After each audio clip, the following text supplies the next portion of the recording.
Allez, on est parti pour la deuxième période de ce dernier numéro de la semaine de la Grande Team. Et oui, j'espère qu'il vous reste encore des forces puisqu'on est en direct jusqu'à 22 h et encore beaucoup de sujets dont on va parler. On parlera évidemment de la validation de la candidature de Jacques Anouma et celle d'Augustin Senghor. Et pour ce faire, eh bien, on a besoin de votre avis. Oui, qu'est-ce que vous pensez des validations de ces deux candidatures, celle de Jacques Anouma et d'Augustin Senghor à la présidence de la CAF? Eh bien, vous pourrez nous appeler dans quelques instants au 21 59 93 99. Roger Stéphane est arrivé sur le plateau de la Grande Team. Bonsoir Roger Stéphane. Bonsoir Tia. Vous allez bien? Ça va très bien, chez vous-même? Mais ça va super bien, super bien. Ah oui, attendez, on a commencé à célébrer toute la nuit, n'est-ce pas Yellow? Effectivement. Black Panther. Et finalement, vous êtes une source d'inspiration pour Boris Vian. Pourquoi? Et pour nous tous. Ah d'accord. Voilà. Ah ok, vous m'expliquerez. Allez, il est temps de recevoir notre invité de ce soir. Et il y a celui qui a accepté de nous accompagner pendant jusqu'à la fin de l'émission. Oui, c'est un acteur de cinéma. À son actif, plusieurs films, dont Les Misérables, le dernier en date, sorti en 2019. Accueillons ensemble Almami Kanouté. Bonsoir. Bonsoir. Bonsoir Almami Kanouté. Bonsoir Tia. Comment allez-vous? Ça va et vous? Ça va très bien. Merci d'avoir accepté l'invitation. On est content de vous recevoir. Merci. Alors, vous arborez un joli maillot de basket, les Chicago Bulls. C'est ça. Vous aimez le basket? Oui, ancien basketteur. Ah, d'accord. Vous avez joué dans quel club? À quel niveau? Le niveau le plus haut, c'était en National 3. Ouais. Donc, en dessous de 3 niveaux avant la Pro. Avant la Pro B? Avant la Pro A, oui, voilà. tout à fait. Donc, j'ai arrêté suite à mes nombreux engagements dans la vie, dans le quotidien. Ouais. Donc, j'ai dû faire un choix. Donc, c'est pour ça que je n'ai pas continué dans le basket. Alors, pourquoi avoir choisi le cinéma? Alors, le cinéma, je n'ai pas du tout choisi. Le cinéma a frappé à ma porte, on va dire, en quelque sorte. D'accord. Donc, souvent, quand j'évoque mon introduction dans le cinéma, je parle d'accident, on va dire, en quelque sorte, puisque je rendais visite à un ami d'enfance, Sadia Diawara, qui est producteur de cinéma, qui a produit notamment La Cité Rose. Donc, je lui rendais visite un jour, et le réalisateur m'a aperçu et trouvait que je correspondais à l'un des profils qu'il recherchait. Donc, ils ont négocié pour que je puisse participer au casting, puisque je ne voulais pas. Ils ont négocié avec qui? Avec moi. Ok. Parce que j'étais venu juste passer des salutations. Et de là, j'ai accepté de jouer le jeu. J'ai participé à un premier long métrage et ensuite un deuxième. Et puis, ce qui m'a amené jusqu'aux Misérables. D'accord. Est-ce que vous vous définissiez comme un passionné de sport? Oui. Oui. Tout sport confondu? Tout sport confondu, mais je préfère prévenir, je suis très nul en foot. Nul en quoi? Jouer ou regarder? Connaissance? Dans le suivi. Après, je connais que les grands noms. Quand il y a des grands matchs, je regarde. Et une salutation à mes amis d'enfance, puisque quand ils organisent des soirées foot, je suis celui qui prend la télécommande et qui arrête la télé en plein match. Bon, pour les embêter. Cela dit, il paraît quand même que vous êtes un grand fan du PSG. Ah non. Pas du tout? On m'a aperçu avec un joli maillot de PSG, mais c'est la collection Jordan PSG, et c'était un cadeau. Ah, bon. Mais ça n'a pas de... Okay. Mais comme je suis parisien... Est-ce que vous avez un club? Oui. Logiquement, voilà. D'accord, mais pas plus que ça. Pas plus que ça. D'accord, très bien. Il paraît également que vous êtes proche toujours dans le basket, d'un monsieur qui est d'ailleurs de passage à Abidjan et qui organise un grand événement à Paris tous les ans qui s'appelle le Quai 54. Oui. Racontez-nous un petit peu. Oui, il s'agit de mon grand frère Amadoun Sidibé, donc qui est d'origine malienne aussi. Et d'ailleurs, c'est lui qui m'a emmené sur Abidjan. Donc c'est ma première sur Abidjan, donc je le remercie encore une fois de m'avoir fait découvrir ce magnifique pays. Et voilà cet événement qui existe depuis déjà plus de 10 ans, Donc le premier grand événement sportif reconnu internationalement et sponsorisé par Michael Jordan. Michael Jordan, qui est là, qui vient en plus. Et c'est l'événement, on va dire, numéro 1 de streetball au monde. Exactement. Et notre venue n'est pas anodine, c'est qu'il a l'intention de créer la première édition en Afrique et je crois bien qu'il a choisi la Côte d'Ivoire pour installer le tournoi. Waouh, super. Et dont les 2 finalistes participeront à l'édition parisienne. Donc ils pourront se confronter aux meilleures équipes au niveau mondial. D'accord. Eh bien, super, super, super. On aura l'occasion certainement d'en reparler. Alors, on va évidemment parler de football. Hein, et c'est vrai qu'en ce qui concerne le football, mais pas que d'ailleurs, pour certains, l'Afrique se vide de ses talents avec tous ces jeunes qui évoluent en Europe. Pour d'autres, eh bien, ces sportifs qui évoluent hors du continent apportent un plus en termes d'expérience. Vous vous situez où par rapport à ces 2 visions? Moi, je me situe, on va dire, je suis plutôt optimiste. Je ne dirais pas que l'Afrique se vide de tous ses meilleurs éléments, au contraire, puisque en majorité, certains d'entre eux choisissent en équipe nationale leur pays d'origine. Et je prends ça plutôt comme quelque chose qu'il faut voir sur le long terme. C'est-à-dire qu'il faut laisser le temps au temps. C'est-à-dire que tous ces professionnels qui évoluent en Europe ou un petit peu partout dans le monde vont revenir, vont se rapprocher du continent lorsqu'ils seront suffisamment mûrs pour se fédérer et créer leur propre économie et relever le foot africain comme il se doit. Je vois plutôt comme ça. D'accord, très bien. Allez, mesdames et messieurs, l'acteur français Almamy Kanouté est avec nous sur le plateau de la Grande Team. Eh bien, si vous avez des questions à lui poser, vous pouvez nous les faire parvenir via la page Facebook de la 3.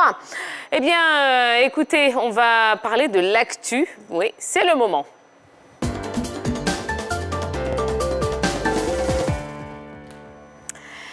Et ce jeudi, la commission de gouvernance de la Confédération africaine de football a annoncé la validation des candidatures à l'élection du président de l'instance, de l'Ivoirien Jacques Bernard Anouma et du Sénégalais Augustin Emmanuel Senghor. Elle a par ailleurs annoncé que celles du Sud-Africain Patrice Motsepe et du Mauritanien Ahmed Yahya feront l'objet d'une vérification complémentaire avant une décision finale.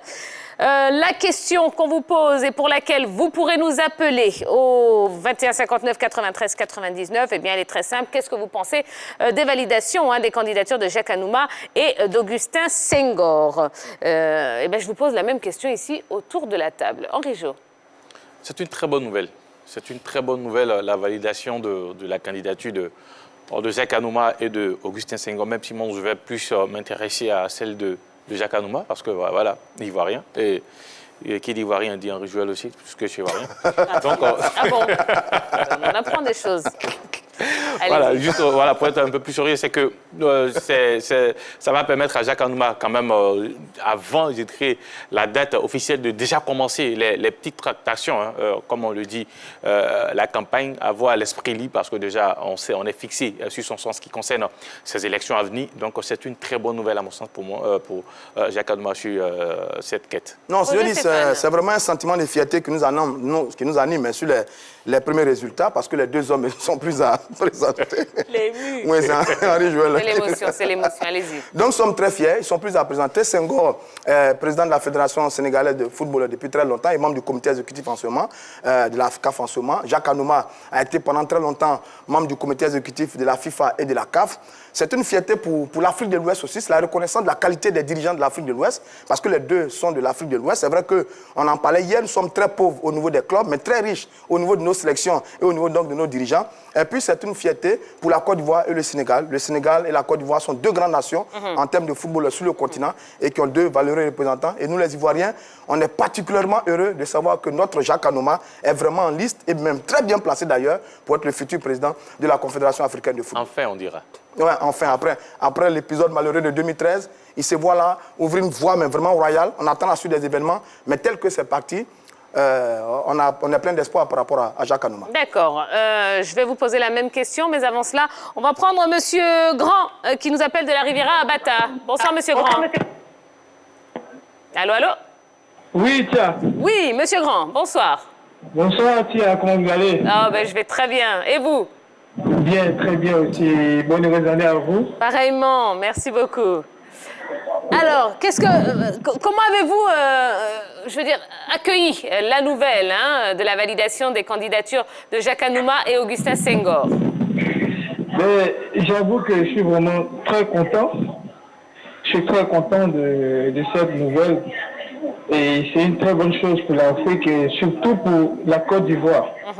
Vu que Jacques Anouma est notre candidat et connaissant un peu ce qu'a fait Jacques Anouma au niveau de la Côte d'Ivoire, même au niveau de l'Afrique, je pense qu'il a un bon profil pour pouvoir gagner cette bataille concernant la CAF.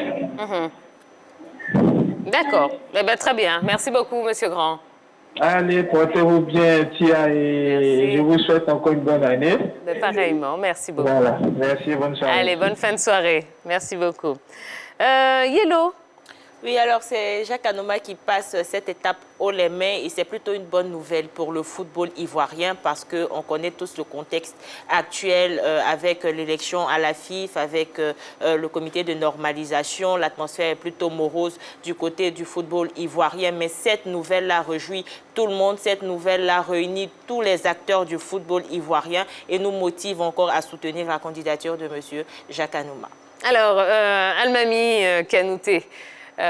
Vous connaissez un petit peu Jacques Anouma? Vous avez déjà entendu parler? De nom. Oui. De nom, mais bon, je ne vais pas fâcher mes frères ivoiriens.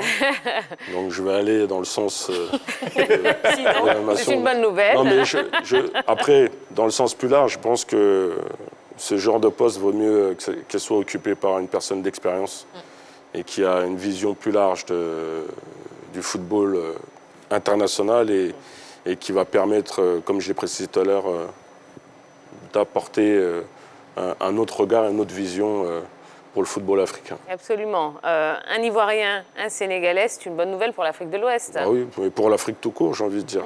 Mais après, j'ai cru comprendre qu'ils allaient vérifier, apporter des vérifications pour 2 autres candidats. Ahmed Yahya Absolument. et Patrice Motsepe. Absolument. Mais je pense qu'ils pourraient rester sur ces 2-là. Ça nous arrangerait bien. Voilà. Voilà. Bon, mais parlons-en, justement. Parlons-en. Hein. Il parle bien fort, comme on dit. Il parle bien et très fort. Il a bien rebondi. Hein. Alors, on va avancer sur le débat, mais avant, on va parler à Ibo Constant, qui nous appelle de Yopougon. Monsieur Ibo. Bonsoir. Oui. Bonsoir, la grande team. Bonsoir. Bonsoir, monsieur Ibo. Comment allez-vous ce soir? Très bien, je suis encore de retour. Ben, ça nous fait plaisir. C'est votre émission. Voilà, elle vous appartient, cette émission. Si vous voulez, vous pouvez nous appeler 10 fois dans la soirée, il n'y a pas de souci. Ok. Alors, monsieur Ibo, comment est-ce que vous tiens. avez accueilli la nouvelle? Oui, comme je disais tout à l'heure, Henri Joël, enfin. Enfin, notre Jacques Anouma est candidat à la Confédération africaine de football. Vous voyez comme c'est beau de voir tout le monde être candidat. Je pense qu'on a assez créé les tests au niveau de la CAF. Aujourd'hui, tout est bien parti pour que Jacques Anouma soit le prochain président de la Confédération africaine de football. Bon, ne vendons pas la peau de l'ours avant de l'avoir tué, quand même. Hein. Allons-y étape par étape. Réjouissons-nous déjà de la validation de la candidature. Enfin, bon, on évoquait l'affaire 2013. Je suppose que vous aviez suivi ça à l'époque. Comment est-ce que vous aviez pris justement tout ce qui s'était passé en 2013? Oui, c'est le même selon aujourd'hui qu'on vit au niveau de la FIFA, la Fédération de football. Avec à son temps le doyen, qu'on appelle ça, le Camerounais. Ayatou, Issa Ayatou.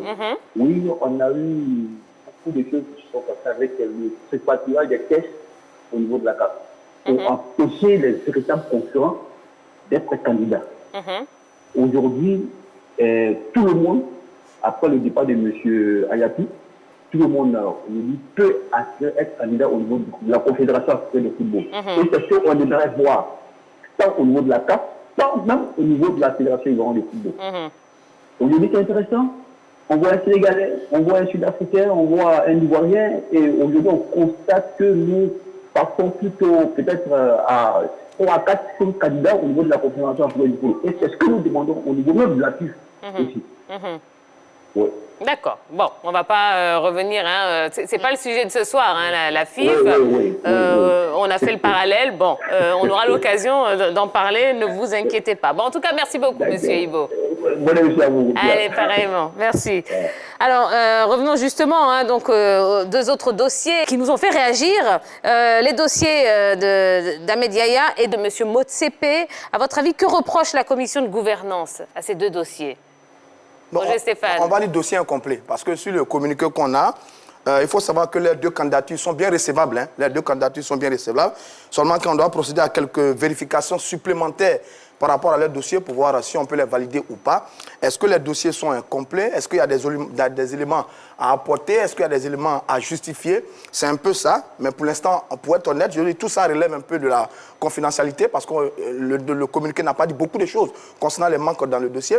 Par contre, il y aura une audition le 28 janvier et c'est à cette audition-là qu'on saura exactement de quoi il s'agit. Mais il faut savoir que la donne change parce que sur les premiers éléments, c'est un dépôt de dossier. Là, c'est une audition. Ça voudrait dire qu'on va entendre les 2 candidats véritablement sur certains éléments, soit qui sont dans leur dossier, soit qui manquent à leur dossier. Et je pense que ça va être un moment décisif pour Ahmed Yahya, lui aussi membre du comité exécutif de la Confédération africaine de football et le milliardaire sud-africain Patrice Motsepe dont tout le monde parle. Donc, il y a des échéances importantes qui arrivent pour ces 2 candidats qui sont un peu en difficulté. Eu égard donc aux premiers résultats qui ont été donnés et qui valident tout de suite les candidatures, mais vraiment sans problème, de Senghor et de Jacques Anouma. Et là, les 2 autres devront attendre un peu. Bon, c'est à eux maintenant de mettre un peu d'ordre dans tous les dossiers pour pouvoir fournir les explications qu'il faut. Je pense qu'on en saura un peu plus dans les jours, dans les semaines à venir par rapport à ces 2 dossiers concernant ces 2 autres candidats. D'accord. Henri Jo, je sais que vous avez envie de rebondir sur ce que Roger Stéphane a dit, mais on va prendre M. Dao qui nous appelle de Boaké. Bonsoir, M. Dao. Bonsoir, Pierre. Vous allez bien, M. Dao? Ouais, ça va très bien chez vous. Oui, super. Ça va bien, merci. Bienvenue à vous. Ah, mais oui, c'est vrai. Merci beaucoup. Bonne année à vous également. Merci beaucoup. Bien des choses à Roger Stéphane. Merci. Eh bien, il est là, il vous entend. Comment tu vas? Roger Stéphane, comment tu vas? Oui, je vais bien. Et vous-même? Ouais, ça va très bien, Roger. Bon, votre soutien me fait du bien. Ouais, vraiment. Allez, revenons. Oui, Monsieur Dao, revenons à nos moutons. Hein. On parle de la candidature validée de Monsieur Jacques Anouma. Comment est-ce que vous avez réagi? Qu'est-ce que vous en pensez? Je suis très content.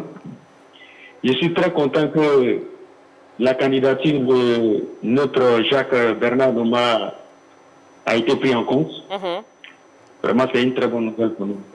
Maintenant, nous croisons les doigts. Nous croisons les doigts et puis on attend. Si jamais il est élu, vraiment, ça va énormément nous faire plaisir.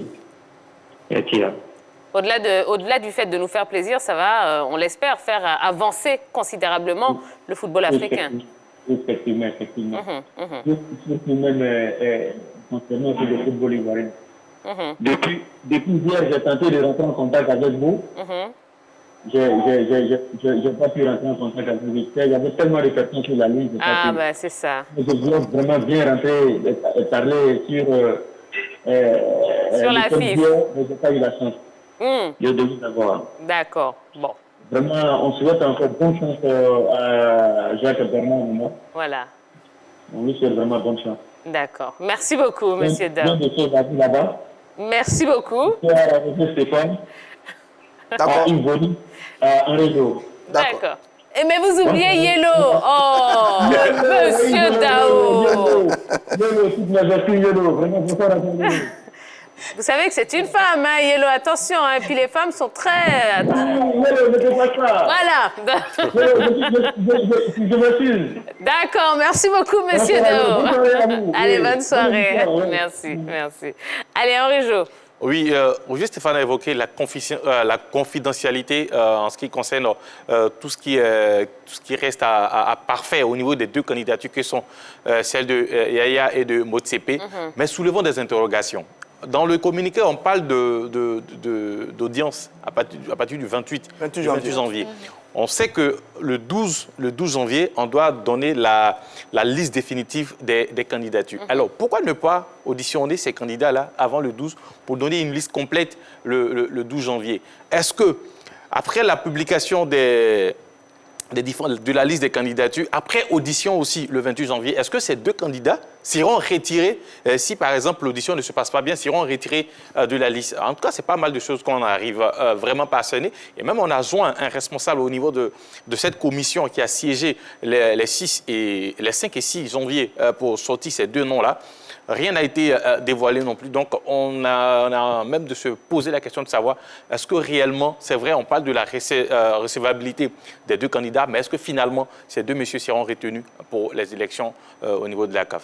C'est la grosse interrogation. Bon, c'est vrai qu'il y a des interrogations à se faire. Henri Joël évoquait 2 dates, le 12 janvier et le 28 janvier 2020. Le 28 janvier pour l'audition des 2 candidats, Ahmed Yahya et de M. Motsepe. Mais les 2 dates ne sont pas carrément fixes. On peut carrément les aménager pour qu'on puisse les auditionner parce que déjà, ce sont 2 grands hommes d'affaires. Certainement qu'il y a un conflit d'intérêts entre leur candidature et leur activité personnelle. Donc, d'où la demande d'audition. Mais les 2 dates, le 12 janvier et le 28 janvier, ne sont pas carrément des dates fixées. On pourrait bien évidemment les déplacer si oui à audition. Non, on ne peut pas. En fait, la liste des candidatures apparaît 60 jours avant les élections. Donc, si on compte 60 jours, c'est le 12 janvier que normalement ça doit sortir.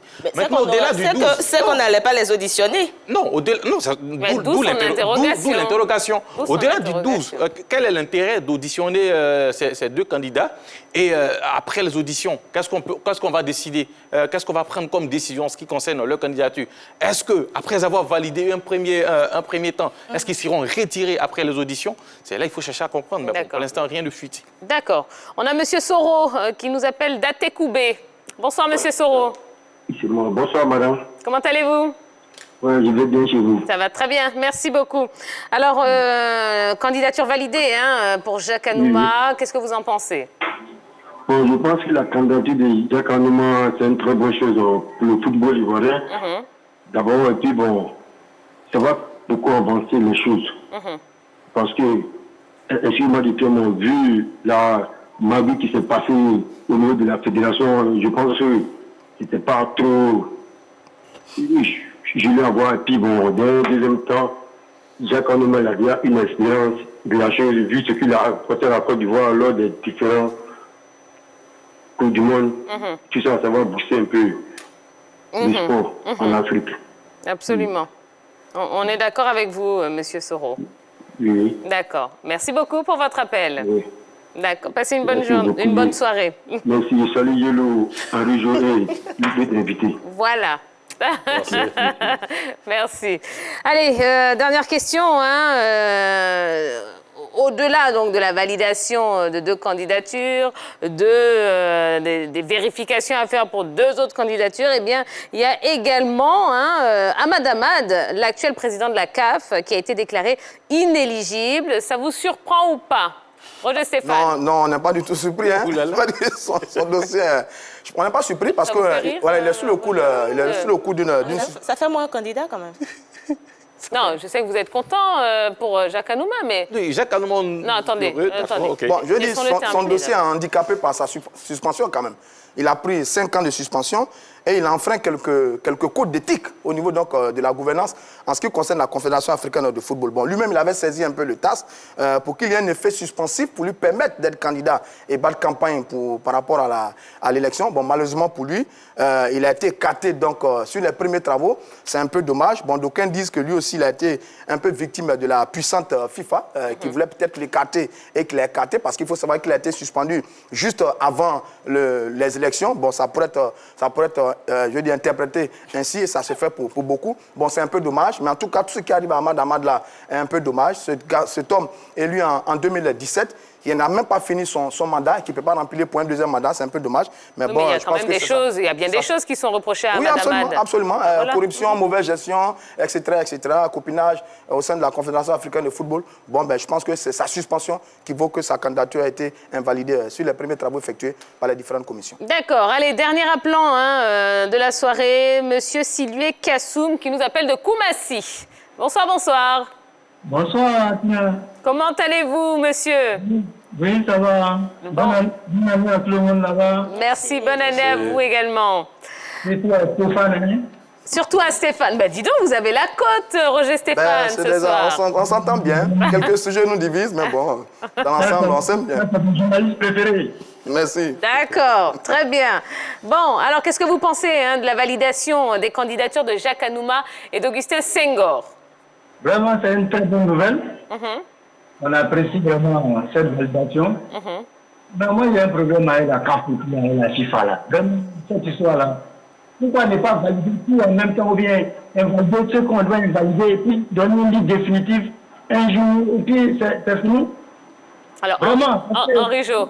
Non, mais Répondez à monsieur. c'est pas définitif. Normalement, les candidatures, la liste des candidatures est prévue pour le 12 janvier. Pour l'instant, ce sont les travaux d'une commission qui ont été publiés. C'est pas définitif. Donc, on attend jusqu'au 12 janvier pour savoir qui sera candidat ou qui ne le sera pas. Mais sa réaction est tout à fait justifiée quand même. Parce que vous avez... Non, mais- Oui, Voilà. je suis d'accord avec vous. Parce que vous avez une décision qui tombe le 7 janvier. C'est la décision de la commission, de la commission en charge et de la supervision de la validation des dossiers. Ensuite, on nous dit que la commission d'éthique va valider pour le 12. D'accord. Ensuite, on nous dit une audition le 28. D'accord, Roger Stéphane, Ça fait un peu compliqué quand même. Il a parfaitement raison. S'exprimer. Allez, on vous écoute, monsieur. Oui, vraiment, à ce niveau, justement, je voulais intervenir. Parce que moi, je ne sais pas, tout ça, la fois, c'est fait en un jour, et puis en un jour, on a tout l'annonce qui doit être définitif, ou bien on a ceux qui doivent être invalidés, qui sont invalidés, et puis on avance. Parce que cette année-là, peut-être on va candidat à notre candidature. Ils n'ont pas vraiment, ils n'ont pas tout fait pour que nous on gagne, c'est ce que nous on connaît. Voilà, je pense que vraiment la candidature de cette année en bonne posture, vraiment, il ne faut pas faire le phénomène qu'on connaît déjà. D'accord. Donc, voilà, ils n'ont qu'à nous laisser gagner tranquillement. D'une fois au moins, on va aller au bout de nos idées et puis on va vraiment se donner cette place-là pour l'améliorer autant qu'on peut. D'accord. Très bien. Merci beaucoup pour votre appel. Merci infiniment. Moi, surtout, merci à Stéphane. D'accord, très bien. Allez, bon, vous avez vu, tout le monde est quand même unanime pour saluer cette validation. On est très contents, mais le combat ne fait que commencer. Ouais. Allons-y pas à pas. Après, il y a la campagne, il y a l'élection en mars. Bon, Exactement. c'est encore long. Alors, on revient à vous, Mamie Kanouté. Bon, vous avez vu, ouais, c'est chaud sur ce plateau. C'est comme ça tous les soirs. J'ai toujours dit le foot rend fou. Rend fou, mais c'est de la bonne folie, ne vous inquiétez oui, pas. c'est une folie qui est saine. Exactement. Almami Kanouté, qu'est-ce que vous pensez du football africain dans sa généralité? Bah moi, j'ai toujours été attiré par le football africain. Lorsqu'il y avait la Coupe du Monde, quand j'étais gamin, les équipes africaines étaient rares, une certaine période. Et puis quand on a commencé à voir arriver une certaine équipe de qualité, là, on commence à s'intéresser un peu plus, même si ce n'est pas le sport sur lequel on se penche au quotidien. Mais pour moi, le continent regroupe, je pense, les meilleurs joueurs au monde. Et malheureusement, il y a des institutions qui ne veulent pas le reconnaître ou cherchent à fausser j'ai envie de dire, la réalité. Mais il faut se fier à l'évidence, puisque les meilleurs joueurs ou les meilleurs clubs ont tous des Africains dans leur équipe. Bon, pour parler de façon concrète, vous pensez que, par exemple, Sadio Mané devait remporter le dernier Ballon d'Or? Bien sûr. Je ne m'y connais pas en foot, mais comment j'entends parler de lui et ce que je vois, ce que j'aperçois, il n'y a pas photo. Il n'y a pas photo. Vous pensez que c'est parce qu'il est africain qu'il n'a pas gagné?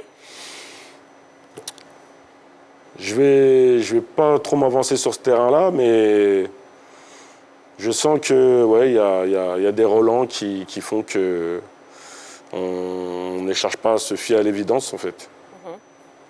D'accord. Même si vous n'êtes pas trop foot, vous avez dû apprendre quand même que il a été proposé à la FIFA que la Coupe d'Afrique des Nations passe de chaque 2 ans à chaque 4 ans. Qu'est-ce que vous en pensez? Alors, je ne sais pas si c'est d'ordre financier ou Mais je pense que ouais, c'est plutôt d'ordre financier, mais je trouve ça dommage. Parce que c'est vrai que quand il y a la Coupe d'Afrique, ben, ça permet au continent d'apporter cette démonstration au niveau international, aux yeux du monde. Et ça permet aussi de rassembler nos peuples. Et je trouve ça dommage qu'on élargisse le temps de cette organisation. Et alors, juste à titre d'information, effectivement, c'est d'ordre financier parce qu'on dit que... L'argument avancé par Infantino. Exactement, que l'Afrique ne génère pas assez d'argent lors de cette compétition. Ah d'accord. Voilà. Mais par contre, on y voit défiler beaucoup d'argent. Ah voilà. Et la CAF, c'est pas seulement que de l'argent. C'est pas que de l'argent. Compétition historique, culturelle, sportive, une fête continentale qui rassemble le continent et qui permet à des peuples de se réjouir autour d'un ballon, qui est le sport roi. Sortir un rendez-vous qui permet à nos sélections d'être plus présentes régulièrement, chaque 4 ans. J'avoue que c'est à voir. Bon, allez.